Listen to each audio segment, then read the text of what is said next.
السلام علیکم ورحمۃ اللہ وبرکاتہ۔ بسم اللہ الرحمن الرحیم۔ شروع کرتی ہوں اللہ پاک کے نام سے جو بڑا مہربان اور نہایت رحم والا ہے۔ آج ہم لوگ اللہ سبحانہ و تعالیٰ کے خوبصورت نام الباری پر بات کریں گے۔ الباری وہ جو وجود میں لانے والا ہے، وہ جس نے ہمیں دوسروں سے مختلف بنایا ہے۔ الباری، آج ہمارا اسم الباری ہے، جس کے کئی معنی نکلتے ہیں۔ اس کے معنی ایجاد کرنے کے آتے ہیں۔ آپ کو یاد ہے ہم نے پچھلے سبق میں تخلیق کے پروسیس کو ڈسکس کیا تھا۔ الخالق تخلیق کرنے والا اور الباری پیدا کرنے والا۔ پھر آتا ہے المصور صورت بنانے والا، ڈیزائن کرنے والا۔ غور کرے تو الخالق اور الباری ایک طرح کا معنی دے رہے ہیں، پھر ان میں مختلف کیا ہے؟ الخالق نے ہمیں پیدائش کو پلان کیا، ہمیں تخلیق کیا، اور پھر الباری نے ہمیں پہچان کے ساتھ وجود دیا۔ ہم اپنی ہی مثال لیتے ہیں۔ دیکھیے، انسان کے بارے میں اللہ تعالیٰ قرآن میں فرماتے ہیں انسان کو خون کے لوتھڑے سے خلق کیا گیا، یعنی انسان کے وجود کا بیج خون کے لوتھڑے سے بویا گیا اور پھر اسے مٹی کا وجود ملا۔ اللہ تعالیٰ نے آدم علیہ السلام کو مٹی سے ہی بنایا اور ہر انسان کا وجود مٹی کا ہے، مگر آدم علیہ السلام کے بعد ہم سب کو خلق کیسے کیا جاتا ہے؟ خون کے لوتھڑے سے۔ اس چیز میں زیادہ ذہن پہ زور نہیں دینا ہے، بس اتنا سمجھ لیں کہ جو کسی چیز کو وجود میں لانے کی بنیاد رکھی جاتی ہے وہ الخالق کرتے ہیں، جو بغیر کسی نمونے کے کوئی نئی چیز خلق کرتا ہے، بناتا ہے۔ الخالق کا مطلب بنانا ہی ہے، پھر اس چیز کو وجود میں لانا ہے، اسے جسم دینا ہے، اسے سیٹ کرنا ہے، اسے پیدا کرنا ہے، یہ ہے الباری۔ سمجھے؟ اگر نہیں بھی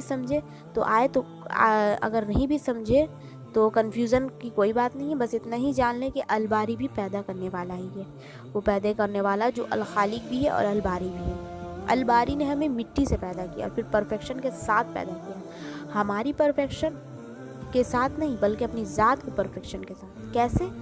الباری میں مختلف کیا ہے، اس کا ایک اور معنی آپ نے اردو میں یہ لفظ سنا ہوگا نا، بری الزما، ہو جانا، مطلب باعزت بری ہو جانا۔ یہ لفظ ہم کس کے لیے استعمال کرتے ہیں؟ بے گناہ شخص کے لیے، اس کے لیے جو معصوم ہو، جس کا کوئی قصور نہ ہو۔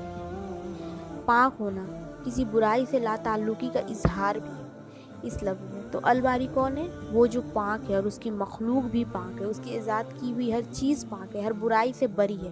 وہ ذات جو پرفیکٹ، بالکل بہت بہت پرفیکٹ ہے، اور اس نے اپنی پرفیکشن کے ساتھ ہر چیز کو تخلیق کیا۔ الباری نے اپنی پرفیکشن کے ساتھ ہر چیز کو ایجاد کیا، یعنی اس کی بنائی ہوئی چیز میں کوئی کمی نہیں، کوئی عیب نہیں، کیونکہ ایجاد کرنے والا الباری ہے۔ اللہ تعالیٰ الباری ہے کیونکہ وہ پرفیکٹ ہے اور اس کی ایجاد بہترین ہے۔ کوئی بھی چیز فالتو بلا وجہ ایجاد میں نہیں لائی گئی، کچھ بھی بے مقصد نہیں بنایا گیا۔ اللہ تعالیٰ تو ہر عیب سے بری ہے نا، وہ کیسے غلطی کر سکتا ہے کچھ بھی بنانے میں؟ کیا وہ غلطی کر سکتا ہے؟ کیا الباری غلطی سے کچھ عجیب بنا سکتا ہے؟ نہیں، ہرگز نہیں۔ الباری پرفیکٹ ہے اور اس نے جو کچھ ایجاد کیا وہ بھی اپنی جگہ ایک کمال رکھتا ہے۔ ہم عام طور پہ کچھ اس طرح کے الفاظ استعمال کرتے تھے جو کسی شرک سے کم نہیں ہوتا، کسی سے تنگ آتے تو بولتے تھے اللہ نے تمہیں غلطی سے دنیا میں بھیج دیا، اللہ نے فلاں چیز بلا وجہ بنا دی، اس کی کیا ضرورت تھی؟ ہم اکثر بہن بھائیوں میں ایک دوسرے کو کہہ دیتے ہیں ہم دو ہی کافی تھے، یہ تیسرا کیوں آ گیا؟ فلاں چیز اتنی ہی ٹھیک تھی اور کیوں مل گیا؟ مجھے فلاں خاندان میں کیوں پیدا کیا گیا؟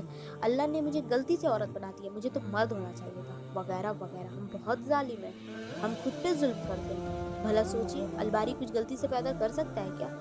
کیا الباری ہمیں بغیر وجہ کے وجود میں لایا ہے؟ نہیں، الباری ہمیں ایجاد کرنے والا ہے، اسی نے ہمارے ارد گرد کا ماحول ڈیزائن کیا ہے۔ انسان کا مقصد تو ہم پچھلے سبق میں سن ہی چکے ہیں نا، تو یہ جان لے انسان نے عبادت کس ماحول میں، کہاں، کس کے ساتھ رہ کے کرنی ہے، یہ الخالق نے طے کر لیا، اور الباری نے آپ کو اسی جگہ بھیجا جہاں آپ کو ہونا چاہیے تھا۔ آپ کے بہن بھائی آپ کو اس لیے تھا کہ ان کے لیے اپنے مقصد پہ کام کرنے کی جگہ یہی تھی۔ الباری غلط نہیں کرتا، وہ سب کچھ ایک پرفیکٹ پلان کے تحت کرتا ہے۔ آج کل ایک اور ایجنٹ بھی بہت عام ہے، ٹرانسجینڈر کا۔ مجھے سمجھ نہیں آتا کہیں ہم لوگ پاگل تو نہیں ہو گئے؟ اللہ نے آپ کو عورت بنایا ہے یا مرد، تو کیا بغیر کسی مصلیت کے بنایا ہوگا؟ یاد رکھے، اللہ تعالیٰ کچھ بھی کسی مصلیت، کسی وجہ کے بغیر نہیں کرتا۔ الباری کی ہر چیز پلان کی ہوئی ہے۔ تو اگر آپ کو لڑکوں کا لائف اسٹائل اچھا لگنے لگا تو کیا مطلب آپ اپنی جینڈر تبدیل کروا لیں گے؟ یا آپ کو لڑکیوں کا ماحول پسند ہے تو آپ کی کچھ خواہشات لڑکیوں جیسی تو کیا آپ اپنا جینڈر تبدیل کروا کے لڑکی بن جائیں گے؟ کیا مطلب ہے اس کا؟ کیا اللہ سے کوئی غلطی ہوئی ہے؟ نوز باللہ، اسے آپ کو لڑکا بنانا چاہیے تھا اور اس نے لڑکا بنا دیا۔ اس کی کیا وجہ ہے؟ جینڈر تبدیل کروانے کی وجہ کیا ہے؟ کہ ہم دوسرے جینڈر میں زیادہ